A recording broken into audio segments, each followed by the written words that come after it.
36 triliun rupiah atau 2,5 kali pendapatan APBD Kabupaten Sumba Timur. Suatu angka yang tidak kecil.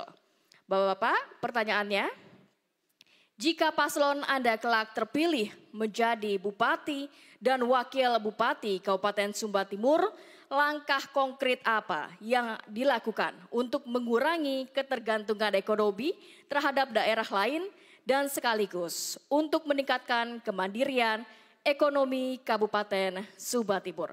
Kami persilakan untuk paslon nomor urut 3 dengan waktu 2 menit dimulai dari kata pertama. Terkait dengan terjadinya defisit pada PDRB Kabupaten Sumba Timur, tentu langkah-langkah program yang prioritas yang harus dilakukan oleh pemerintah adalah melihat sektor-sektor unggulan yang memang menjadi basis usaha dari masyarakat Kabupaten Sumba Timur yang kita tahu itu di sektor pertanian. Tentu ini harus menjadi prioritas penanganan utama dalam rangka untuk kita meningkatkan PDRB, yang mana kita ketahui bersama bahwa upaya-upaya itu harus dilakukan secara simultan dan pemerintah harus berkomitmen penuh terkait dengan usaha pertanian ini. Yang ada dalam program kami adalah ada 2 program utama, yaitu Humba Sejahtera dan Humba Mandiri. Kita sadar persis bahwa kendala utama para petani kita adalah kaitan dengan kemampuan dia dalam mengolah lahannya, dan tentu pemerintah harus memberikan insentif untuk itu. Yang kedua, kaitan dengan program Humba Mandiri itu memberikan pendampingan kemudian penyertaan modal bagi kelompok-kelompok UMKM yang mana kita sadar betul bahwa jumlah ini sangat besar di Kabupaten Sumba Timur dan menjadi pendorong utama apabila kita berhasil memandirikan mereka, otomatis apa yang menjadi harapan kita kaitan dengan defisit PDRB ini bisa kita kurangi dan kesejahteraan masyarakat akan lebih baik untuk itu. Demikian. Sudah, waktu masih ada? Mau dilanjutkan? Tidak? Oke, baik. Boleh dimatikan timernya? Baik, selanjutnya kita akan mendengarkan tanggapan paslon nomor urut 1. Waktu 1 menit dimulai dari Anda berbicara. Ya, pertama bahwa kita harus memastikan bahwa defisit itu kita harus kurangi. Ya, kalau tidak kita katakan bahwa kita bisa menghilangkan karena hal yang tidak mungkin itu. Tapi satu hal yang sudah kita lakukan adalah membagi zonasi atau kecamatan-kecamatan dengan produk unggulannya. Ya, walaupun sampai dengan saat ini memang belum secara maksimal terlahir dari masing-masing kecamatan itu sendiri. Yang kedua, tentu karena Sumba Timur ini luasan areal pertaniannya begitu tinggi, maka tentu pendekatannya pada daerah pertanian dengan pola memastikan bahwa brigade-brigade alat pertanian itu bisa dioptimalkan semaksimal mungkin sehingga luas tanamnya itu bisa juga diperluas dan memungkinkan untuk bisa menekan defisit itu sendiri. Saya pikir itu dari saya. Terima kasih. Baik. Waktu sudah habis, kita akan mendengarkan tanggapan dari paslon nomor urut 2. Waktu 1 menit dimulai dari Anda berbicara. Baik, bicara tentang defisit anggaran ini yang sangat besar tentang ketergantungan ekonomi Sumba Timur, paket Daud, apabila Tuhan berkehendak kami menang dalam tanggal 27 November, kami datang dengan solusi. Salah satunya pengadaan mobil bor di setiap dapil. Gunanya untuk apa? Untuk kasih naik air bawah tanah, bawa dia ke permukaan. Sehingga selama ini kalau petaninya bekerja sawah hanya 1 kali dalam 1 tahun. Tapi dengan kebijakan Daud ini petani bisa bekerja 2 kali dalam 1 tahun. Bila perlu 3 kali dalam 1 tahun. Hal yang sama juga sektor andalan kita adalah peternakan. Peternakan ini harus menjadi perhatian Daud bahwa kita harus menyiapkan dia punya keberlanjutan tentang ternak-ternak yang kita miliki selama ini. Contohnya kesetiaan air, kesetiaan pakan, dan obat-obatan sehingga produk ini tetap menjadi unggulan untuk Sumba Timur ke depan. Baik, waktu habis. Terima kasih banyak paslon nomor urut 2. Selanjutnya kita akan mendengarkan respon tanggapan dari paslon nomor urut 3. Waktu 1 menit dimulai dari Anda berbicara. Baik, terima kasih. Yang pertama, pemetaan potensi kewilayahan. Kita tahu lahan kering kita itu totalnya sekitar 400.000 hektar, tapi mungkin yang masih digunakan baru 10%-nya. Jadi punya potensi sekitar 300 ribuan hektar lainnya yang kita bisa lakukan. Oleh karena itu, pengembangan ekonomi lokal yang berkelanjutan adalah hal yang harus kita lakukan dan menjadi prioritas. Di dalam program Humba Mandiri dan Humba Sejahtera, ada dua hal yang akan kita lakukan. Yang pertama adalah mendorong pengembangan sektor ekonomi yang ramah lingkungan seperti pertanian organik, pariwisata berkelanjutan, sehingga dorongan dari sektor pariwisata bisa meningkatkan sektor pertanian. Karena kita tahu sektor pariwisata bisa menjadi pendorong ekonomi, prime mover dari berbagai sektor yang lain. Ada sektor pertanian, kelautan, dan sektor perkebunan lainnya. Yang berikut adalah mendorong pengembangan UMKM yang berbasis pada produk lokal dan ramah lingkungan. Kami percaya kalau produk lokal kita baik, UMKM jalan, kami bisa mengurangi ketergantungan kita terhadap dunia luar. Terima kasih. Baik, boleh minta tepuk tangan yang meriah kepada ketiga paslon. Selanjutnya kita juga akan melanjutkan nanti di pertanyaan yang berikutnya. Urutannya adalah jawaban dari paslon nomor urut 1 selama 2 menit. Tanggapan dari paslon nomor urut 2 selama 1 menit. Tanggapan paslon nomor urut 3 selama 1 menit. Dan respon tanggapan nomor urut 1 selama 1 menit.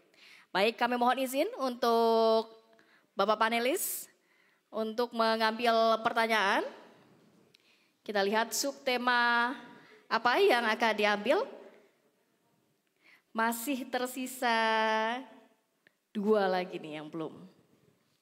Subtema tentang reformasi birokrasi dan inovasi tata kelola pemerintahan. Baik, reformasi birokrasi dan inovasi tata kelola pemerintahan, A atau B? Pertanyaannya B. Pertanyaan B, baik, kita akan langsung ambil. Masih tersegel, Bapak dan juga Ibu semua.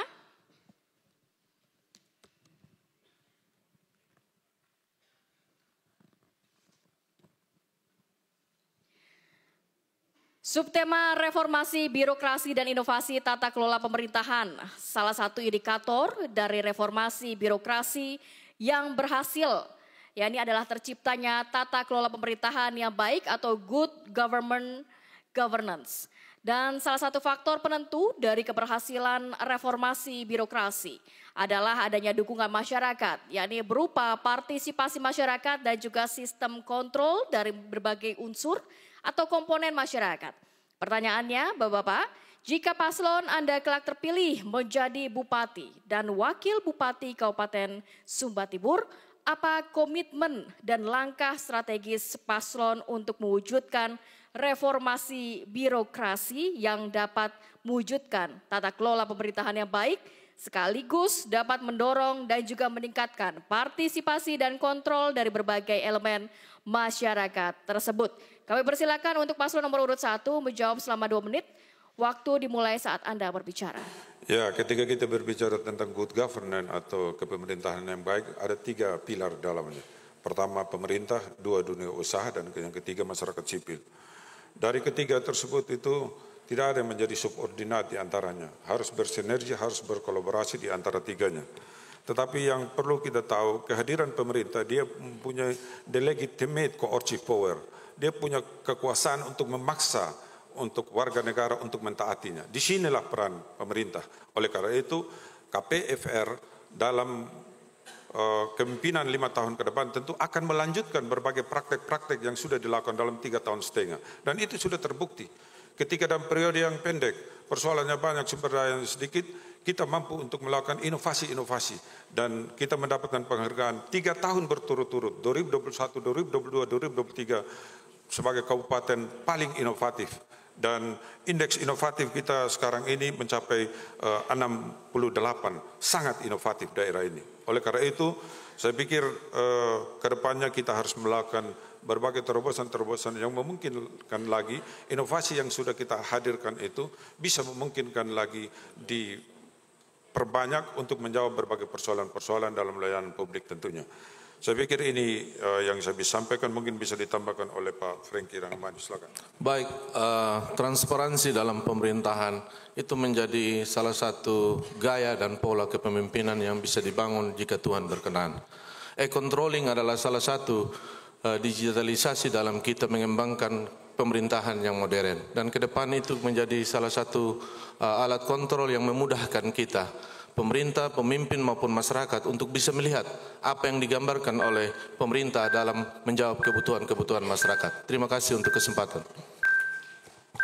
Baik, masih ada waktu mau ditambahkan? Sudah cukup. Baik, terima kasih paslon nomor urut 1 dan selanjutnya kita akan mendengarkan tanggapan dari paslon nomor urut 2. Kami persilakan waktu 1 menit dimulai dari Anda berbicara. Baik, bicara tentang reformasi birokrasi dan tata kelola pemerintahan yang baik, secara retorika semua baik.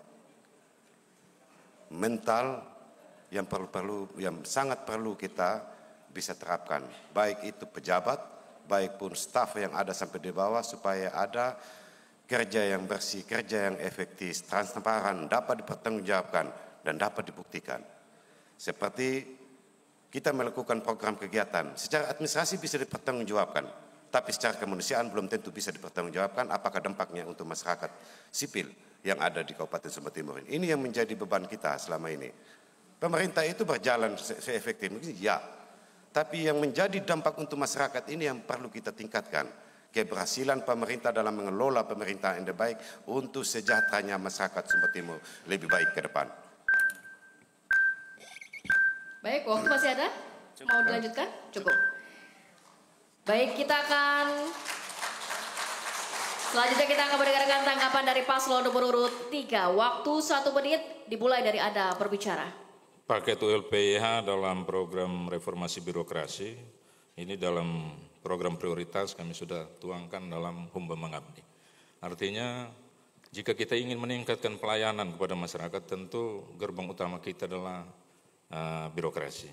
Dan untuk itu kami berkomitmen dalam segala tahapan untuk bagaimana meningkatkan pelayanan ini, tentu harus dimulai dari peningkatan kompetensi dari aparatur yang ada, apakah itu dalam bentuk pelatihan ataupun hal yang guna meningkatkan sumber daya manusianya. Yang kedua adalah kaitan dengan meritokrasi. Kita harus menempatkan orang pada tempat yang semestinya. Dengan kapasitas yang dimiliki, dengan kapabilitas dia, dalam pengalaman dia, dan juga dalam pendidikannya harus kita tempatkan sesuai dengan basis kerja yang memang kita harapkan. Dan yang terakhir adalah kaitan dengan penyederhanaan pelayanan birokrasi. Ini tentu sangat penting bagi masyarakat Kabupaten Sumba Timur. Demikian. Baik, terima kasih paslon nomor urut 3 atas tanggapannya. Selanjutnya kita akan mendengarkan respon tanggapan dari paslon nomor urut 1. Waktu 1 menit dimulai dari Anda berbicara. Ya, lagi-lagi kita pahami konsep birokrasi itu yang dikatakan oleh Weber itu dia strukturalis, hierarkis, impersonal, non-diskriminatif. Dalam posisi seperti itu adalah orang-orang terbaik yang bekerja di ruang negara. Oleh karena itu birokrasi itu sendiri harus birokrasi yang memang profesional. Berkaitan dengan meritokrasi yang disampaikan, saya pikir itu menjadi pegangan kita bersama. Tetapi jangan salah juga, ketika meritokrasi itu menjadi pegangan semua, kita juga harus berpikir untuk representasi. Irisan antara meritokrasi dan representasi itu menjadi jawaban untuk bisa menjawab dalam birokrasi modern saat ini. Sehingga orang pemimpinnya dia tidak menjadi tamengkan ini semua ini meritokrasi. Bisa saja dari semua wilayah atau dari satu wilayah bisa menjadi pimpinan di seluruh Kabupaten Sumba Timur ini tanpa melihat keterwakilan itu sendiri. Oleh karena itu irisan itu penting. Baik, waktu habis Bapak. Boleh minta tepuk tangan yang meriah kepada 3 paslon. Baik, untuk pertanyaan berikutnya urutannya adalah jawaban paslon nomor urut 2. Dilanjutkan dengan tanggapan paslon nomor urut 3, tanggapan paslon nomor urut 1, dan respon tanggapan nomor urut 2. Baik, kami persilakan untuk panelis untuk membantu mengambil di fishbowl subtema yang berikutnya dan juga pertanyaannya.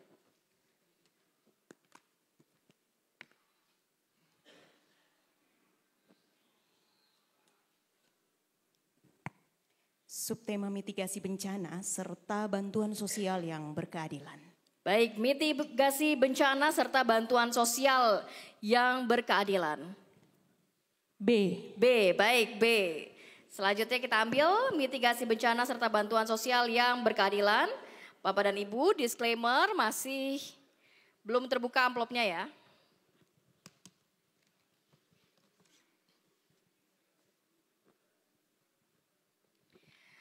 Mitigasi bencana serta bantuan sosial yang berkeadilan. Dalam sebuah peristiwa bencana alam, banyak sekali bantuan sosial yang datang dari berbagai pihak, baik secara individu maupun kelembagaan. Dalam pengelolaannya, banyak juga ditemukan masalah penyalahgunaan bantuan dan ketidakadilan dalam pendistribusiannya. Pertanyaannya, apa strategi paslon agar pengelolaan bantuan sosial bencana alam ini dapat dikelola secara transparan dan memberikan rasa adil pada semua korban? Kami persilakan untuk paslon nomor urut 2, waktu 2 menit dimulai dari Anda berbicara. Baik, terima kasih. Fungsi terhadap bantuan sosial itu supaya tepat sasaran. Daud menjadi pemimpin Kabupaten Sumba Timur ini harus betul-betul bekerja untuk masyarakat. Dengan cara, buktikan dengan cara kinerjanya bahwa kita siap untuk mengawasi setiap bantuan itu sehingga tidak ada yang disalahgunakan. Hal yang sama juga kita bicara tentang bantuan sosial. Kenapa selama ini tidak tepat sasaran? Karena dengan adanya dari sisi pengawasan itu sendiri yang kurang berjalan dengan efektif dan efisien. Oleh karena itu pemerintahan Daud harus dibuktikan dari kinerja pemerintahan, dari kepala daerahnya sendiri sehingga berjalan dengan baik dan efisien itu bantuan yang dimaksudkan. Tambahan. Baik, saya lanjutkan. Mitigasi bencana harus kita bisa klasifikasikan. Bencana alam, bencana kebakaran, dan segala macam. Saat ini kami bicara tentang mitigasi, kita bicara tentang perencanaan. Salah satu EXA itu untuk memitigasi bencana longsor ketika terjadi banjir, normalisasikannya. Itu namanya mitigasi. Jadi kita bicara tentang mitigasi, kita tahu potensi yang akan ada di Sumba Timur paling kebakaran, tanah longsor, banjir, angin puting beliung. Ini kita bicarakan, bencana di kita tidak sama dengan tempat lain. Jadi cara untuk menanggulangi itu bagaimana kita identifikasi bencana yang ada dan menyalurkan bantuan betul-betul tepat sasaran kepada orang. Karena bantuan tidak sampai karena akses tidak ada. Itu juga jadi persoalan. Sehingga kenapa Daud bicara tentang aksesibilitas yang bisa membuka ke area-area yang berpotensi berbencana. Ini yang menjadi maksud ketika akan menjadi program kegiatan Daud ke depan dengan real.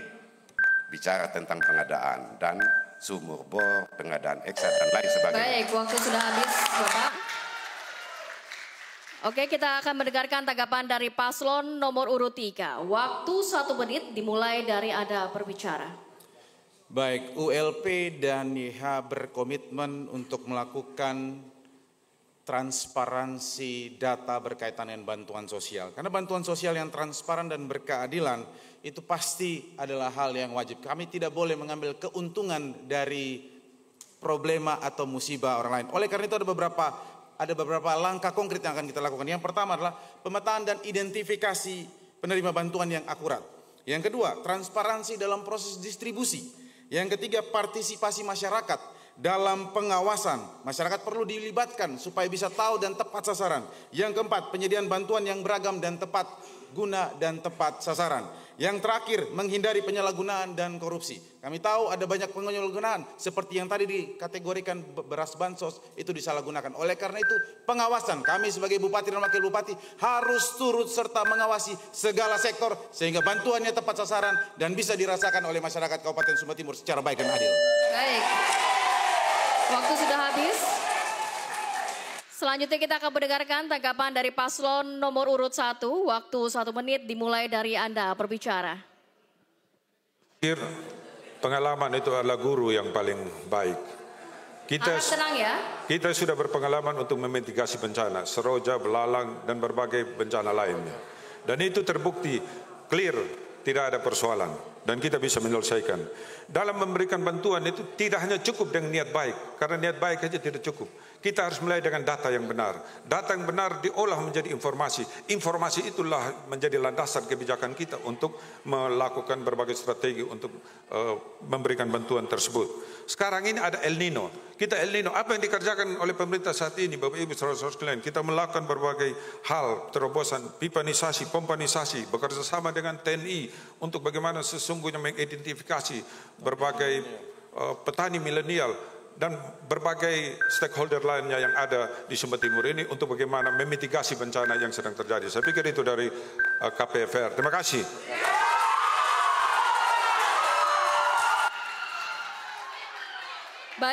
Baik, harap tenang Bapak dan juga Ibu, harap tenang. Kita akan lanjutkan mendengarkan respon tanggapan dari nomor urut 2. Waktunya 1 menit dimulai dari Anda berbicara. Terima kasih terhadap paslon 3 bicara tentang apa yang kita harus lakukan ke depan. Dan saya juga terima kasih kepada paslon nomor 1, keberhasilan itu keberhasilan kita berdua Bapak Kris.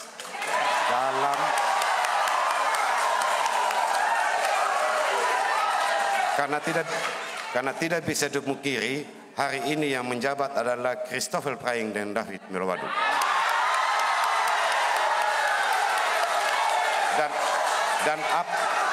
Dan apapun yang menjadi penyelesaian tentang mitigasi bencana, bantuan sosial yang akan datang, kita tetap lanjutkan asal sesuai dengan dasar hukum, dengan aturan yang berlaku, tepat sasaran dan segala macam. Jadi apapun yang didengungkan oleh paslon nomor 3 yang disampaikan itu juga akan menjadi catatan penting bagi Paket Daud ketika Tuhan berkenan. Kami akan melaksanakan dengan hati yang tulus untuk masyarakat Sumba Timur. Baik, boleh minta tepuk tangan yang meriah untuk ketiga pasangan calon. Kita sudah selesai di segmen ketiga. Kita harus jeda dulu sejenak. Nanti di segmen keempat kita akan melanjutkan dengan sesi tanya jawab dan juga sanggahan antara masing-masing paslon sesuai dengan tema utama debat. Kita kembali sesaat lagi. Ya, boleh kalau untuk Mas lagi jeda iklan. Halo teman pemilih di Kabupaten Sumba Timur. Tanpa terasa kita telah memasuki bulan November, itu artinya pesta